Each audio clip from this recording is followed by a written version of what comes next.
You're ready. Okay, well, we are going to start. I want to let everyone know that it's being recorded just off the bat. Welcome to the last session of the Invest in Vermont series called Unconscious Bias in Investing and the Importance of Investing in Women. Definitely want to make a special shout out to the Vermont Community Foundation for making this all happen. And a thank you to you all for spending your lunch hour with us, but I'm not even sure lunch hours exist anymore. Anyway, we want to start with some positive news. Yesterday, Whitney Wolfe Hurd at 31 was the youngest woman to take her company Bumble public. She was the co-founder of Tinder and ended up leaving Tinder after suing for sexual harassment and discrimination, which is an important note. She took Bumble, America's #2 dating app public yesterday, gaining 63% on the day to close at an $8 billion valuation. Her part of that was $1 billion by the end of the day. Of the roughly 560 IPOs from the last 12 months, Bumble is only the third with a female founder. Only 8 IPOs from the last year had a female CEO, and over 70% of Bumble's board is women, which is almost unheard of in corporate America. Did you know that less than 3% of VC funding goes to female founders? No wonder so few female founders or CEOs make it to the IPO stage. What does this mean with regards to the bigger picture? Generally speaking, it means that the wealth generated through these types of startup exits goes disproportionately to male founders and male investors. Women only control between 1 and 3.5% of assets under management, depending on the specific class, being the women in leadership roles in the controlling the assets. This lack of women leaders in investing is a huge issue that more firms need to be worried about. Research shows that gender diversity at the top is connected to positive returns. Institutional Investor reports that private equity and VC firms with gender-balanced senior investment teams have generated investment returns that were 10 to 20% higher than those with the majority of male or female leaders. Anyway, let's dive in a little bit more. Please welcome Janice St. Onge, president of the Flexible Capital Fund and co-founder of the Vermont Women's Investor Network, and Jessica Nordhaus, entrepreneur and director of Change the Story. Welcome, you two. So let's go through. We're going to talk a little bit about who we are, what's happening, implicit in bias and inequality and inequity in investing. Why do we need to worry about it? The power of diversity, what you can do, and the Q&A. As for the Q&A, can you please use the feature on the bottom right to put in your questions, and we'll take the questions at the end of the presentation. Great. So Louisa, did you want to start with who you are? Yes, that would be. I'm Louisa Shibley, co-founder of the Vermont Women's Investor Network and co-founder of Milk Money, Vermont's equity crowdfunding platform. I wear a couple other hats too, but right now that's what we're talking about. So why win? Janice and I felt it was really important to bring this topic to the Invest in Vermont series because we've done a lot of research and talking with women in Vermont to create our Vermont Women's Investor Network, which we created to empower women and those who identify as women to discover and achieve their economic goals in alignment with their values. We want to change the faces of who is doing the investing to ensure there is equity in who is getting the investment dollars. Our long-term goals include pooling skills, expertise, and capital to fund women and trans entrepreneurs and business owners to create positive environmental and social impact while generating a financial return. And of note, we've also joined and we're part of a larger collaborative, the Northern New England Women's Investor Network. That's a coalition of people in Maine, New Hampshire, and Vermont, providing opportunities for women to learn and engage in angel and impact investing and connect with like-minded women. We seek to build investment acumen, wealth, and impact on their communities by increasing capital for early-stage companies in the region. Jessica, I'll let you take it from here. Great. Thanks so much, Lisa. It's really a pleasure to be here today.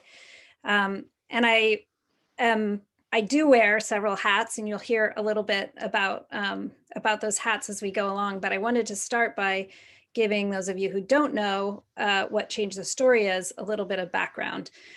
Change the Story Vermont is an initiative. We are in our 6th year. It's an initiative of 3 partner organizations who've been serving women in Vermont for decades. The Vermont Women's Fund is our main funder. The Vermont Commission on Women is our policy partner, and Vermont Works for Women is our program partner. And these 3 organizations came together to see if together they couldn't fast track women's economic status in Vermont. We have a couple of strategies. One is to raise awareness to support change. And we do policy work, we work with employers, we encourage men to get involved in the gender equity conversation, and people of all genders. And one of the flagship activities is we have been collecting local data for the last 6 years about Vermont and Vermont women, where women work, what kind of jobs they work in, information about the wage gap and poverty levels, information about women's business ownership, and women's leadership in Vermont. So we are going to make all of our reports, our 5 reports, are available on our website at changethestoryvt.org, and I invite you to explore those. We don't have time today to dive deep into the data, but one piece of information that we have unearthed is interesting and applicable to today's conversation. The wage gap in Vermont is 16 cents right now, which means that women earn 84 cents on average to their male counterparts' dollar. What we do know is a large portion of the causes of the wage gap are due to differences in industry and occupation. So something we call occupational segregation. Women tend to work in sectors that they've been working in for decades, if not hundreds of years. And that's true for women's business ownership too. So you'll find women-owned businesses in very traditionally female fields. Years in the labor force is another component. So time in and out of work due to care responsibilities largely. Those two together make up 60% of that wage gap. The other 40%, when we talk about causes of the wage gap, are due to bias, discrimination, and gender norms. And that can be frank discrimination. It can be a much stealthier kind of discrimination, which we call unconscious or implicit bias. Some of you may be familiar with our Let's Talk Gender cards, which allow folks to really dive into gender norms and implicit biases and think a little bit about the messages that we all have heard, have learned, have taken on, send about who we are dependent on our gender. So you'll see the definition of implicit bias that we use is the attitudes or stereotypes about groups of people, characteristics or traits such as gender, age, race, etc., that affect our understanding, our actions and decisions in an unconscious manner. The biases we hold tend to make us favor groups we belong to or identify with. That's really important. That identification and familiarity breeds and reinforces bias. So hang on to that thought as we move into the rest of our conversation. The other thing I wanted to point out is that we are going to be focused on the gender binary in some parts of this presentation. Although we know that gender exists on a spectrum, the gender binary is a very deep-rooted belief, a system of viewing gender as consisting of 2 opposite categories, right? That there is only male or female, and there are no other possibilities for gender or anatomy when considered. We know this not to be true, but one of the important reasons to identify it, there are 2 reasons. One is data is collected still very much based on sex, not on gender. So when we're reporting census data or Department of Labor statistics, we really don't have the option to illustrate the full spectrum of gender. The other reason is that the gender binary has bred and reinforces those gender norms, right? Which are the implicit or explicit rules, expectations, and standards placed on both sexes. Again, we fall into the binary there regarding how they should behave and be treated.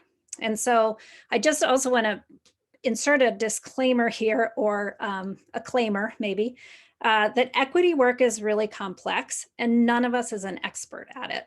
So especially when it comes to biases, we all hold them and we all operate with them, and we're often not aware of it. So my biases as a white, cisgender, straight woman in middle age will inform the way I view the world and the way I talk about the world. And you may see that coming up in this presentation. Also, although I do this work every day, I don't consider myself an expert. And it really is incumbent on us to examine our biases at all times because they start early and they're everywhere. Well, we have studies that show that biases are reflected in differences in children's allowances. Parents pay their boy children almost twice as much for chores, doing chores around the house, as they pay their girl children. And even if the 1 year out of college controlled for major, college, industry, location, we find that there is already a 7% wage gap between college grads. Why does this happen? Well, our brain likes shortcuts, right? It gets back to that familiarity and the groups that we identify with, that people like me are better than people who aren't like me, or our understanding that our perceptions of the world must be accurate and true. It's very hard for us to filter those perceptions. And also this idea of expedience. We make billions of decisions a day. And if we stop to examine and investigate each one of those, we would not even get out of bed in the morning. So that idea that if it feels right, it must be true. These are all operations that are working all the time. And one of the things, of course, they show up in the way we think about money, right? And in the way we think about making a living, and in the way we think about who we value and who we don't value. And I just wanted to point out that we did put in some biases related to investment on this slide. And I was interested to hear this week on Marketplace, I think that the pandemic has really shifted a lot of that local bias, that idea that 50% of investments are located within a couple hundred miles of where the VC is located. That's shifting. And there are other things that are shifting as well. So that might be something that we can get into in the later part of this conversation. I'm curious if you've seen evidence of shifts that have taken place since so many of us are working virtually. One of the ways that bias perpetuates itself is in basically making invisible what are really important historical events, people, policy changes, and accomplishments, particularly when they revolve around women, particularly when they are about Black, Indigenous, or other women of color. So we've put together a little quiz. You get to test your knowledge here. It's not there's nothing riding on this except you get to pat yourself on the back. And Kim, if you would pop up the poll, then I think folks can go to their screen and answer, but one of you is going to have to tell me. Oh, there it is. All right. First question is, who was the first woman to become a self-made millionaire in the United States? Your choices are Victoria Woodhull, Sarah Breedlove, who is also known as Madam C.J. Walker, Katharine Graham, or Martha Stewart. I'll give you a few minutes.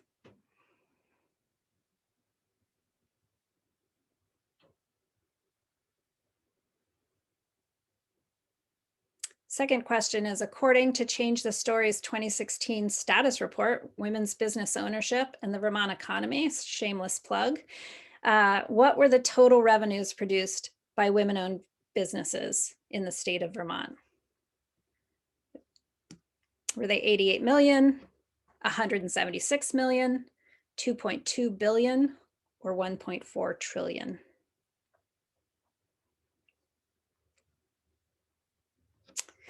And our last question, in what year did women in the US, regardless of their marital status, secure the right to obtain a bank account or credit card without a man co-signing? 1921, 1945, 1963, or 1974?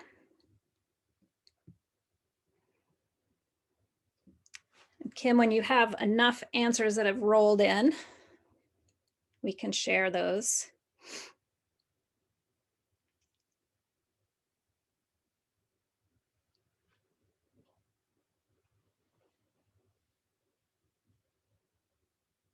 And if people are busy eating their lunch and haven't answered, then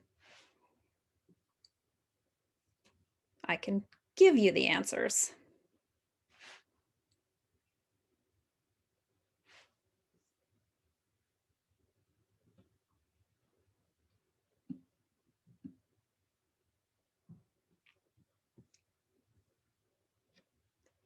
I feel like I should have some kind of music running here, like a little do, do, do, do.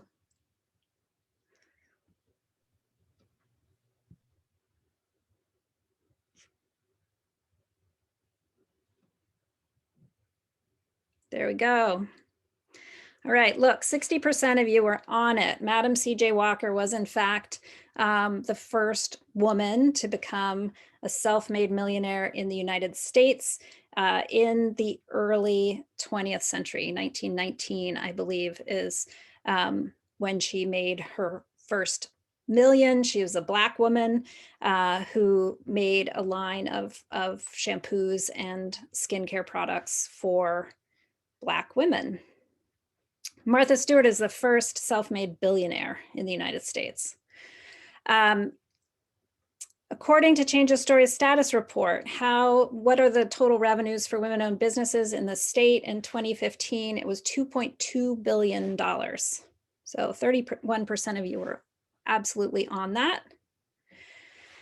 And yes, 16 of you were correct. 1974 was when the act was passed that disallowed banks from discriminating against people on the basis of gender, race, religion. So women, this meant single women, divorced women, widowed women actually couldn't open a bank account or obtain a credit card without a man co-signing for her until 1974, which is somewhat astonishing. All right. So we have a system of racial and gender bias in our country, in our world, and yes, in the investment community.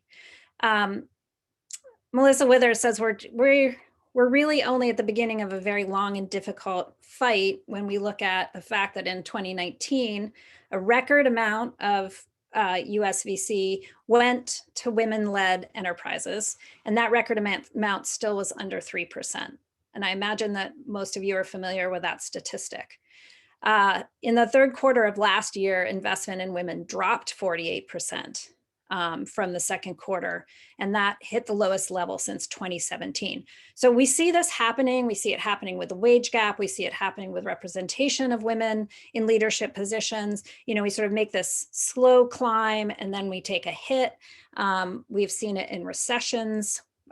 Some of you may have heard 2020 and 21 being referred to as a she-cession because so many women have lost their jobs. In fact, the net loss of jobs in the December jobs report was entirely made up of women of color.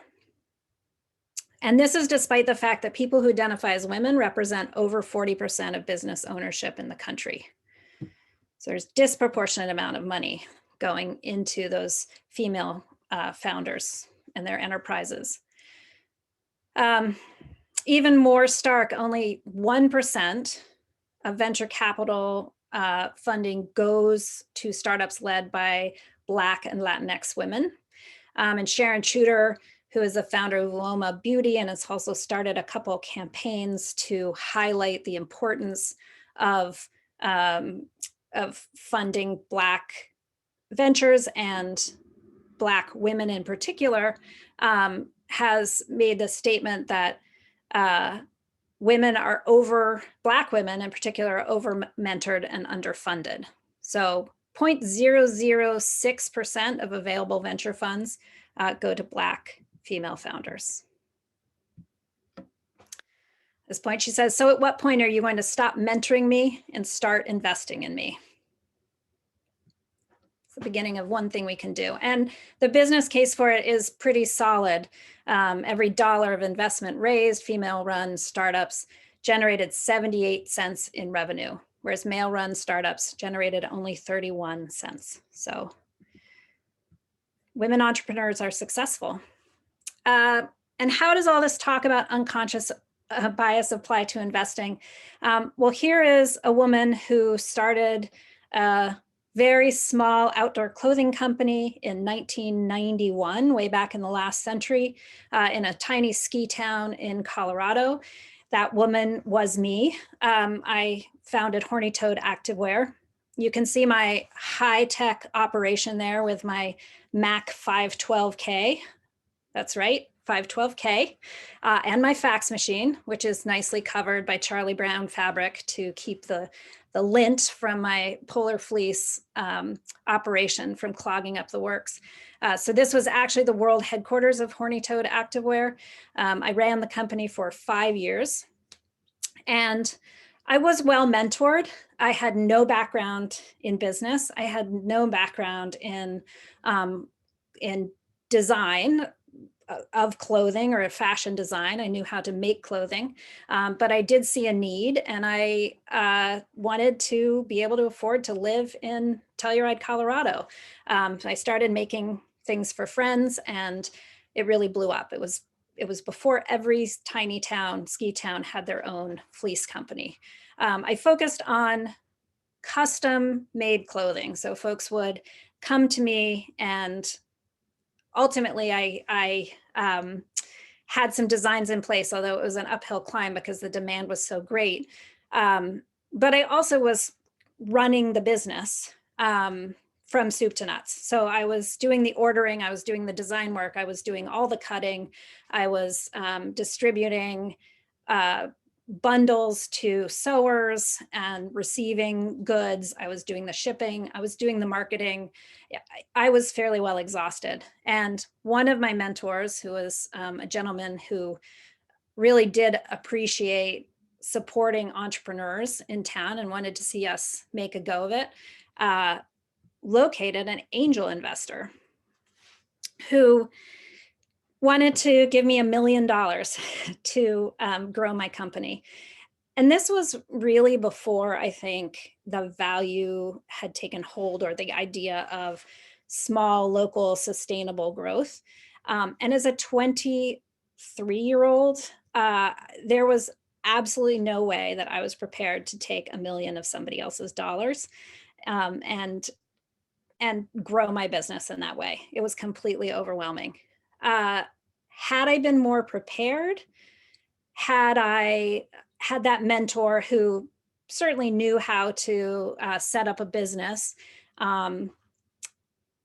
maybe had I had a little more knowledge about what that angel money would mean to me, and ways that I could have grown that business without really losing control of it or the identity of it, maybe I would have gone a different route. But I turned down her money, and there were some other complexities, to be honest about it.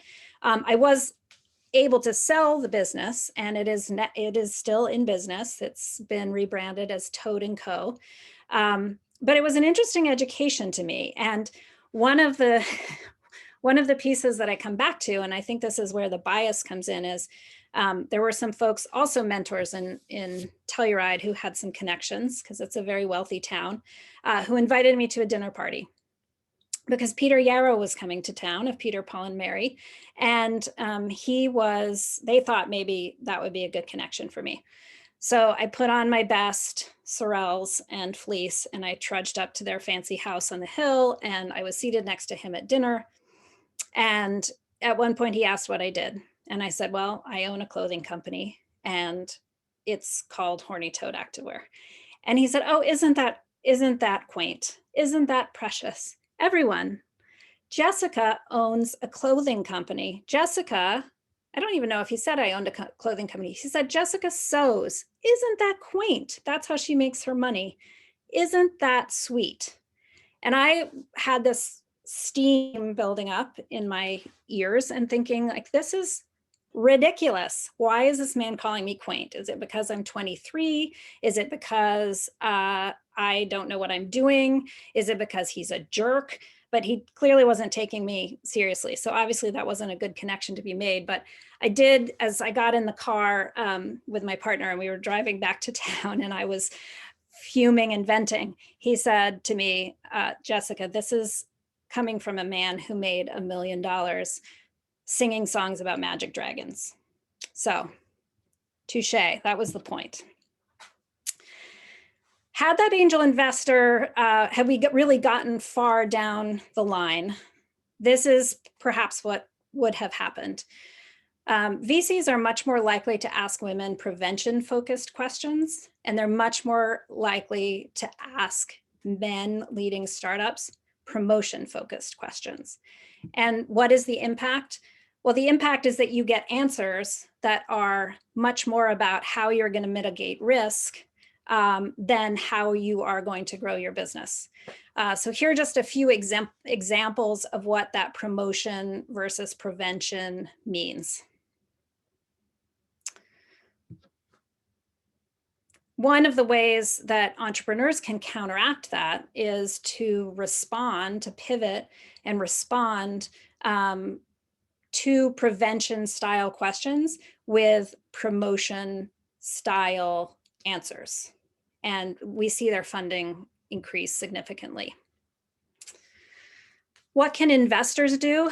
Well, Lynn Hui is very focused on identifying her own biases, designing for them, and moving through it. So some of the questions that she recommends investors ask themselves are these. Am I favoring male-led organizations, right? Because I've grown my career in a male-dominated field. Do I ask those different questions, those prevention versus promotion, or am I putting more weight on expertise or experience? Am I holding women of color to a higher standard than white women because we have different lived experiences? And am I putting a woman-owned business through the same paces as male-owned businesses? These are questions you want rolling around in your mind. HBR has also promoted another option, which I think a lot of funds have implemented, which is ditching the pitch altogether. And we see that the percent of investment in female CEOs goes up when you do that, or when you put in other criteria, other sets of criteria for making your investment decisions. This framework we borrowed from Root Capital, which is not a venture capital firm, but they do fund microloan programs and international loan programs. And in their Women in Agriculture initiative, they have some very strict criteria for how to make sure that the efforts that they're funding are gender inclusive, which means 30% or more participation of producers, artisans, employees identify as women, or 20% or more participation of those producers who identify as women, and then a majority woman leadership team. And then there's this idea of intentionality and focus. So a couple of years ago when female founders launched the Start Here challenge, or there was a focus on women in a pitch competition, they had 44 applications in 20 days, fairly remarkable. The judges were all women identified. There was really an intentional creation of, and it was marketed to women, and 200 people watched live and online. So as an investor, you have a lot of influence. You can use your platform, certainly. What about men? We see a trend where there are women, and certainly Win is an example of that, where women are investing in other women, where BIPOC folks are investing in BIPOC-led ventures. But until and when a significant number of men start investing in female founders, we're not going to really see that needle shift beyond the single digits. And Janice has some more steps you can take. Wait, Jessica, can I just interrupt for a minute? Can you, Please there's do. been some chatter in the Q&A about that you Yeah. went too fast on the slide with the prevention versus promotion questions. Can you go back to that? I absolutely can. And Sorry, Janice. yeah, I was just going to say, we will also be able to send out the slide deck and make that information available as well. This was taken from a Harvard Business Review study. Mm-hmm. But just to see the different examples and how you can tell that when you're going to answer it, it's a very different answer. Right.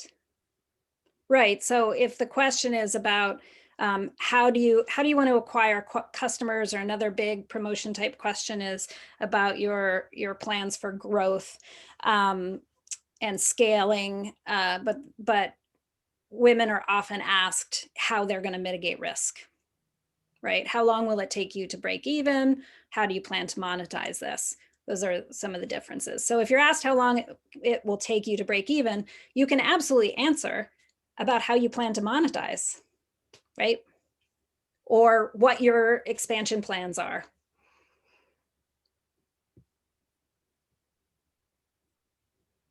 Is there anything else you want to address on this before we go to other actions you can take? No, I think that's good. Thank you. Okay. Not that one. There you go. Great. Well, thank you so much, Jessica. As Louisa mentioned, my name is Janice St. Ange, and I'm the president of the Flexible Capital Fund.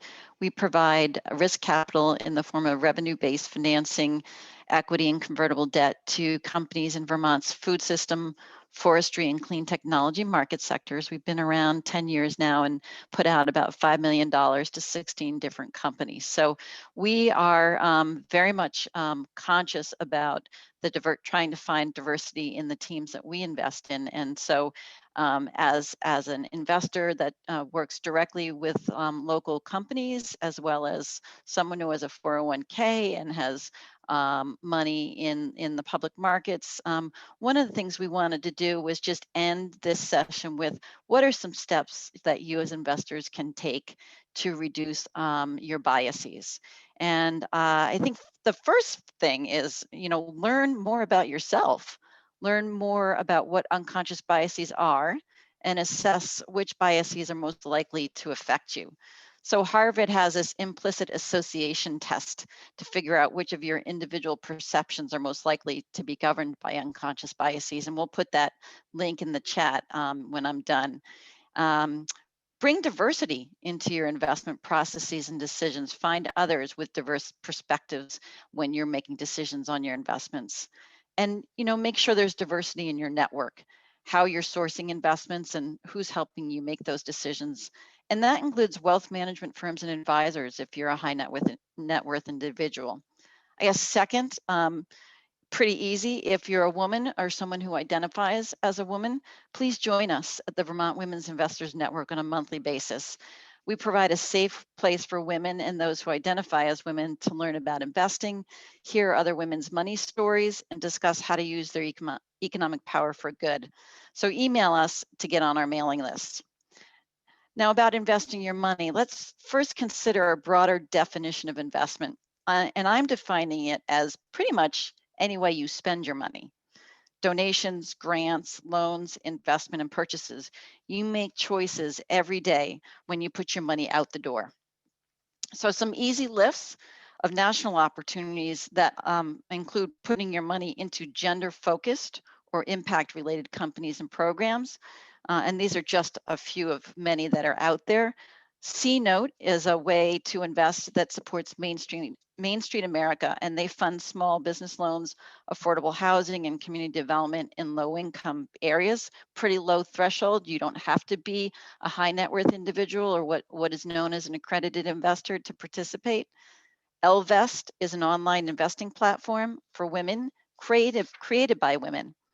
The Boston Impact Initiative, and that offers investment opportunities for individuals accredited and not accredited that care about the community wealth divide. And they essentially invest in enterprises that restore the productive capacity of communities of color in Massachusetts.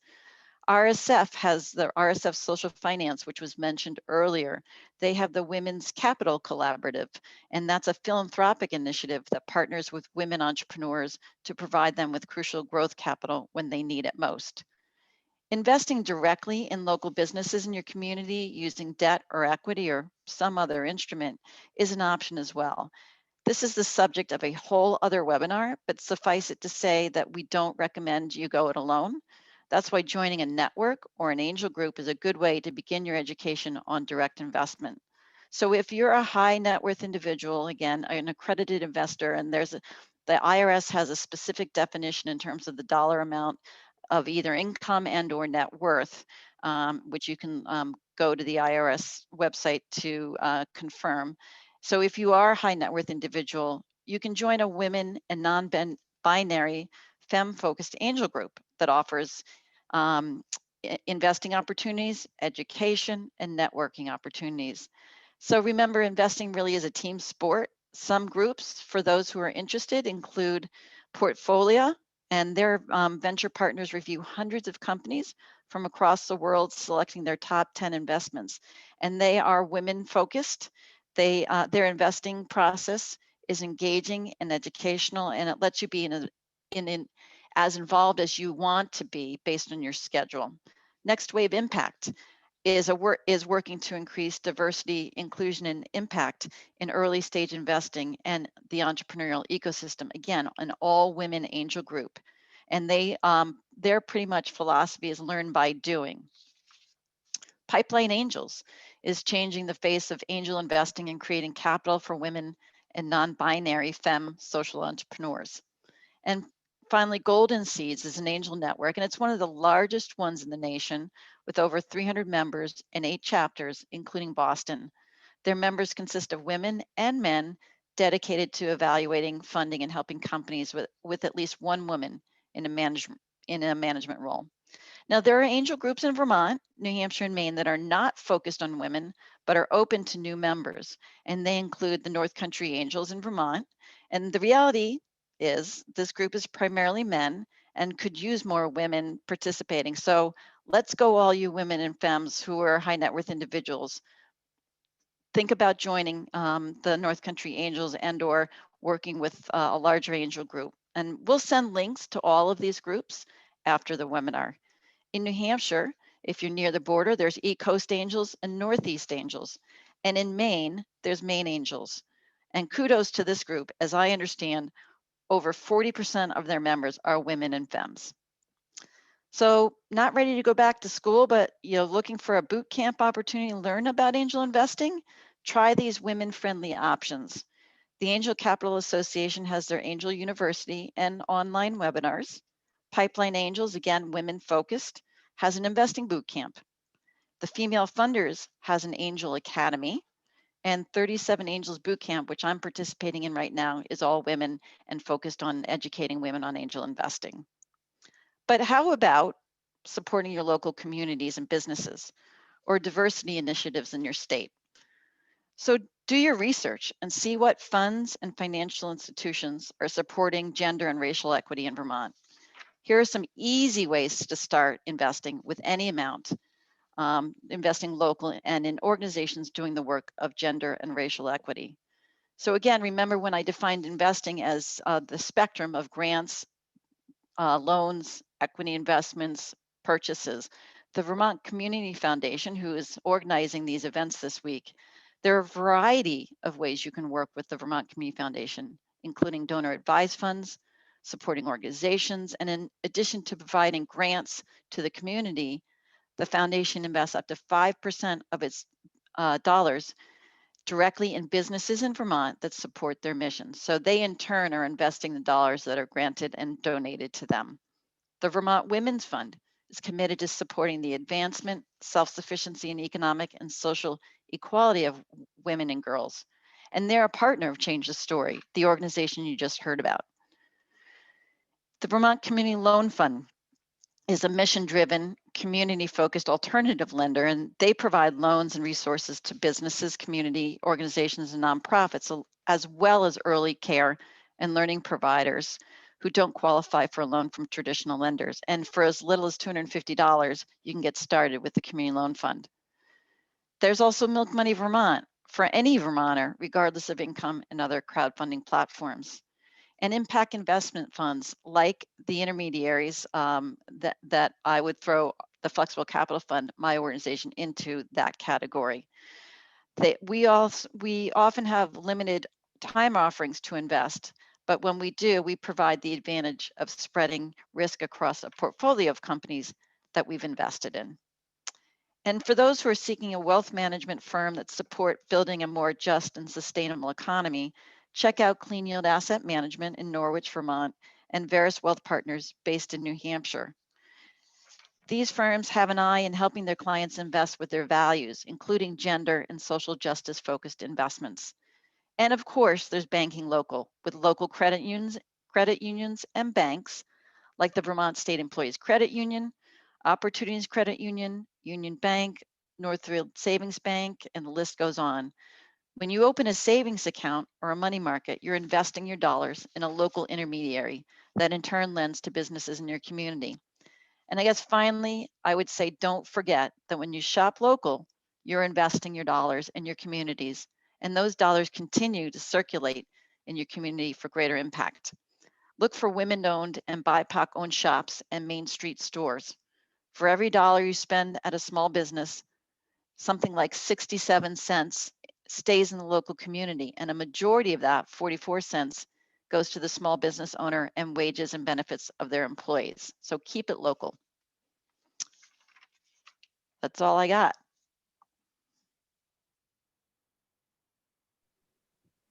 Thank you, Janice. Thank you, Jessica. Is there one more slide, Jessica? Or was it? I think that was the Perfect. Q&A slide. the Let's Q&A. talk. Okay. So I'll start reading them. So Paul, hi Paul. He was just having an FYI. The angel investor groups in Boston and New York have significantly loosened their geographic constraints. I'm assuming that because of COVID. There's a lot more cross-regional syndication than before. Syndication at the national level has ticketed up as well, which is really good to hear. So positive things coming out of COVID. I think this one probably, Jessica, is for you. What are your policy recommendations to Vermont policymakers with regard to some of the latest statistics re women's job loss, which are horrendous due to the pandemic? Yes, agreed. Yeah, that is a big one. And I think, you know, Vermont policymakers have a lot on their hands. So we've seen some efforts to focus specifically on women, Black, Indigenous, and other people of color in terms of business ownership grants. So last summer there was a grant round of money that went out through ACCD, the Agency of Commerce and Community Development, specifically to support minority and women-owned businesses. It's the federal designation. It was a tiny amount of money that was set aside. The legislators did manage to get that set aside, but I think it was $5 million for all of folks who identify in that group. You didn't have to be a federally registered minority or women-owned business, but you did have to be at least 51% owned. And there was a very short timetable for getting the word out. There were some complications with that. I think the women's business ownership community is fairly well networked. The BIPOC-led business community less so. So I think, you know, that was a tiny baby step, but they ran out of money almost immediately. There were a lot of folks there were even some folks who got approved and then were, you know, 3 or 4 weeks later were notified that the fund had been depleted. So I think in terms of for business owners, it would be great to have another round of COVID response money, if available, go out to that group. You know, the women's job, it's so tricky. So many women, Vermont has the highest percentage of women working for tipped wages in the country. 71% of tipped wage workers in Vermont are women.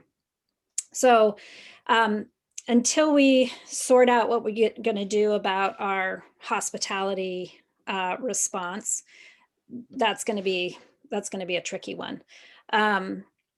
We have been working with the legislature and the administrations for the last 6 years, hoping to get them to apply a gender lens.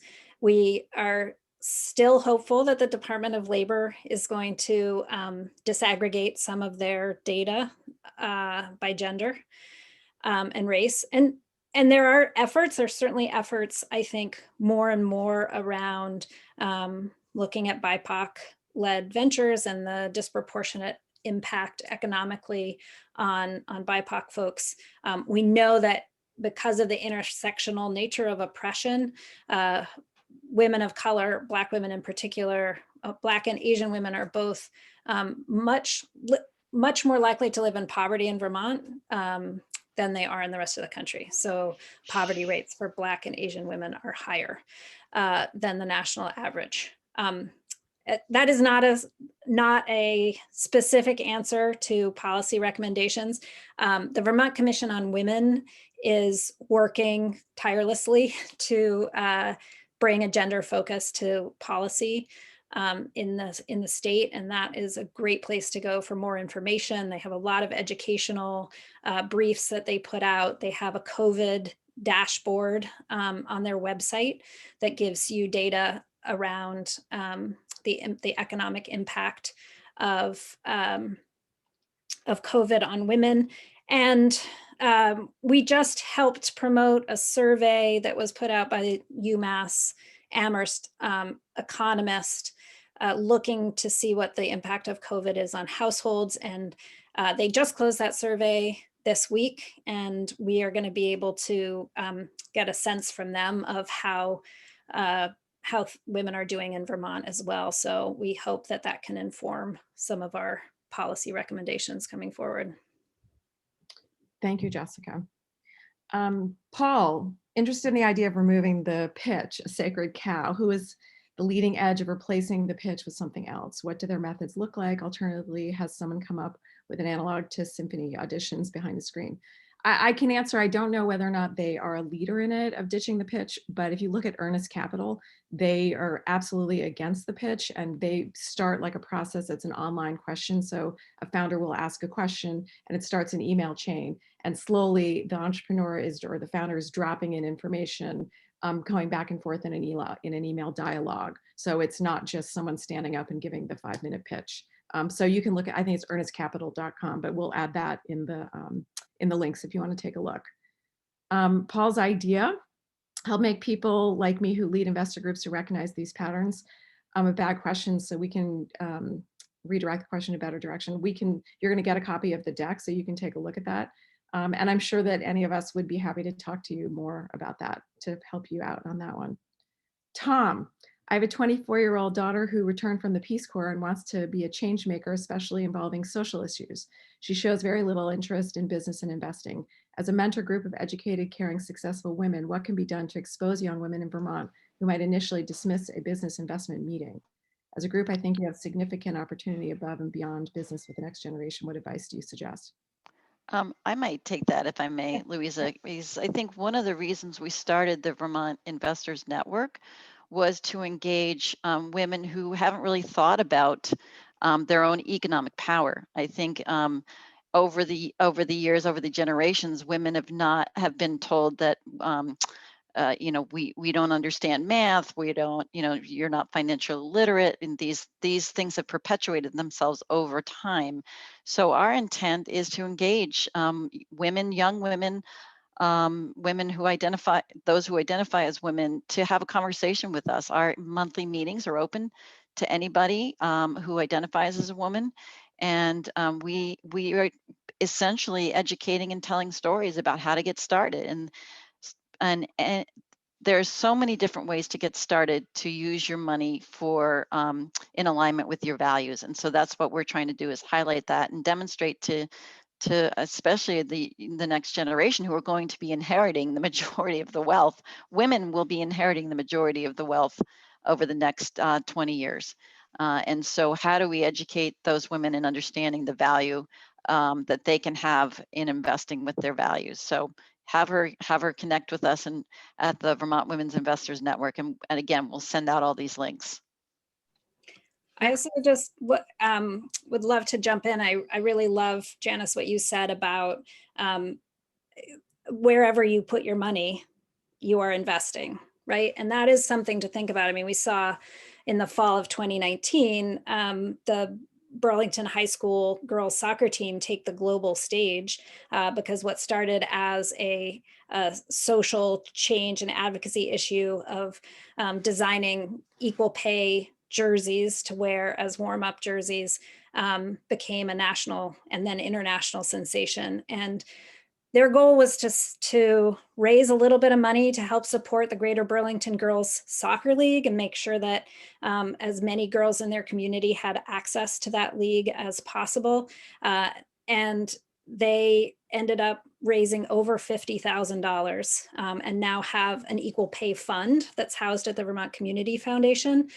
So this is a group of 15 to 18-year-old women, a soccer team, who are now philanthropists. And we've been working with them to think about the grant making. Clearly, they blew right past their $1,500 commitment to the Greater Burlington Girls Soccer League, and they are looking for ways to invest their money in supporting access to sports for girls and closing the wage gap in Vermont. So there are a lot of ways to come to investment. Thank you, Jessica. Mickey, as a white male of privilege who's also a founder and CEO, I want to be part of the solution and not the problem. Yes, Mickey. You mentioned that men should participate in this effort early on in your presentation. What specific advice do you have for us in this role from the business side, not from the investor side? I have some ideas, however, hearing from a panel of women would be helpful. Well, for our part at Change a Story, we have a couple employer programs that we have been running and for the last several years. One is called the Business Peer Exchange, where we have convened a group of employers who are interested in working on gender equity issues in the workplace. There are a fair number of men who are involved in that group, and particularly always really important if the male leadership at those organizations is on board. As a spin-off on that, we pulled together a cohort of employers in Vermont in this last year to look particularly at pay equity and how to do a pay equity review. So we partnered with some consultants who developed a tool for us that's going to live on our website and be free and available to all Vermont employers. It's designed for small to mid-size employers. This tool and accompanying playbook will help you do a pay equity review based on gender, based on race, veteran status, if that's applicable to your firm. And that'll be free and available, and people will be able to do that year over year in order to make sure that those inequities don't expand. And then we have a group that we call our Male Champions for Change, who are a group of male identified folks in the community around Vermont who are really interested in opening up conversations around gender equity, because when we say gender, we're not just talking about women, right? It includes all humans. So there are a few ideas from our side. Janice, do you have something? Yeah, I was just going to add, I mean, I think some of the things I talked about from an investor perspective apply to business owners as well. I mean, first of all, understand what your own implicit biases are, right? Dig a little bit deeper and see where you might be surprised. Take the Harvard implicit bias test, which I put the link in the chat for folks who might want to try that. I think secondly, also, really scrutinize your networks. How are you, when you're hiring new folks, are you going to the same networks to look for new hires? Are you going to the same places? Or if you really want to, reach out and diversify the perspectives of new hires, or, bring in new perspectives, instead of just going to your own networks. If you want a woman engineer, go to the Women's Engineering Association of the United States. I'm making this up, but really you have to work a little bit harder to reach out to networks that you may not be engaged in, to find people who are going to bring diverse perspective to the business. And then lastly, you know, look at your own business and identify where you think there might be biases, where you might need to make changes in policies, in hiring policies, in pay policies, in giving leadership opportunities to women, and you know, diverse folks in your companies that might not have otherwise had it. So giving them a voice at the table. Yes, I echo that with the leadership, and also just, you know, to ensure that everybody is receiving a quality job, you know, where they're getting a living wage, they're getting the basic benefits, they get career building opportunities and wealth building opportunities for your employees, and having a diverse employee base. Thank you, One Mickey. more thing to say about that, which I think answers some of the rest of these questions, which is we really recommend that you look, when you are expanding your workforce, that you look for culture add, not culture fit, right? When we go out looking for culture fit, we most often hire people who look like us and think like us. And I think that also has to do with some of the culture of, you know, around accelerator programs, and there's a lot of conversation around the pitch culture here, which and sort of gendered investing culture. So that's something to keep in mind. And also speaking to policy in terms of employer policy and COVID, you can really keep in mind and interrogate, like, who, if you had to let people go, who was it who was losing their job? Who are you bringing back? Think about flexibility, and the care responsibilities right now are weighing so heavily and so predominantly on women, that are there structures you can put in place in your workplace to make sure you're supporting people with families or elder care responsibilities. Next, we have Julia. We have like 1 minute, so if people would like to or need to hang up, they can, and maybe we would, if we're allowed to, just continue to answer the last 3 questions. Julie wants to know a list of potential investor groups available for female entrepreneurs who are ready to scale. Wheelpad is preparing documents for a seed round. Congratulations. We have some leads as to where to start. Yeah, we could always use more advice. I would say, Julie, is just contact Janice or myself to start with, and we can certainly set up some time. Janice, do you agree? I'm saying that for you too. You're still mute.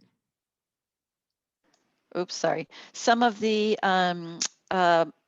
women angel focus groups that I mentioned might be an interesting fit, but again, definitely link back to Louisa or I, and we can make some suggestions.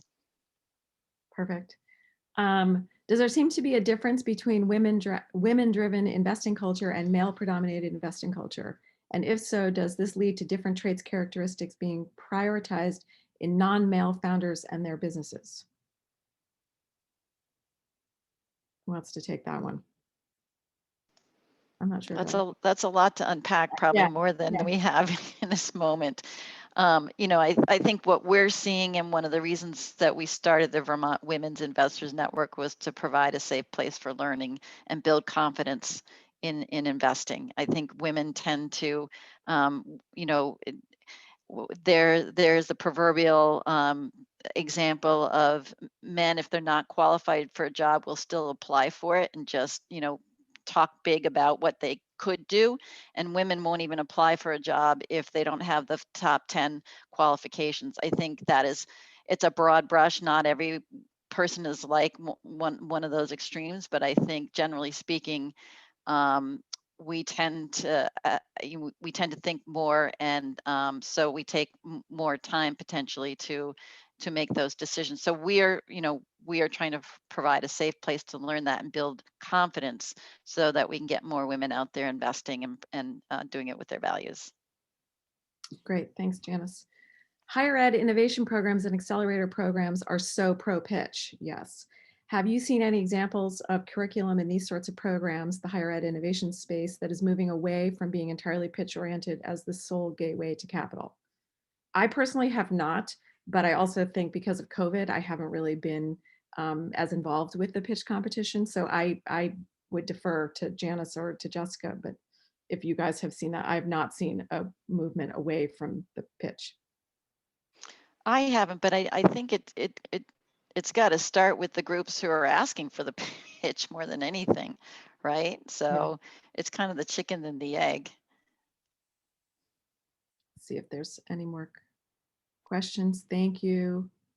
Village Capital peer funding model. Thank you, Suzanne.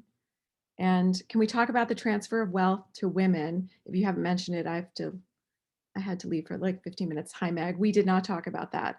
And what Meg's referring to is that right now women have control of about $2 trillion. And in the next 10 years, it will be $3 trillion. So we have a lot of economic power ahead of us. And we can, to Janice's point, we can move our money to align with our values, and we can put money in the right places. We can change where money is going and investing. I think that probably covers it, Meg, unless Janice or Jessica have more to add. No, but I did want to go back to Suzanne Hamlin had mentioned the Village Capital peer model, and that actually, thank you, Suzanne, for bringing that up, because that is a model. Village Capital is a national and actually international organization that does accelerator programs around the country, and they basically, in that case, there's cohorts of companies that are part of these accelerator programs, and they evaluate them each other as they get to know each other over the 3 or however long, 3 month or however long the accelerator program is. And at the very end, they all vote on the top 3 companies who they think are most likely to succeed, and the top one gets funded. And it's a peer group evaluating themselves as opposed to other investors, which is somewhat unique. That's great. So I think that kind of wraps it up.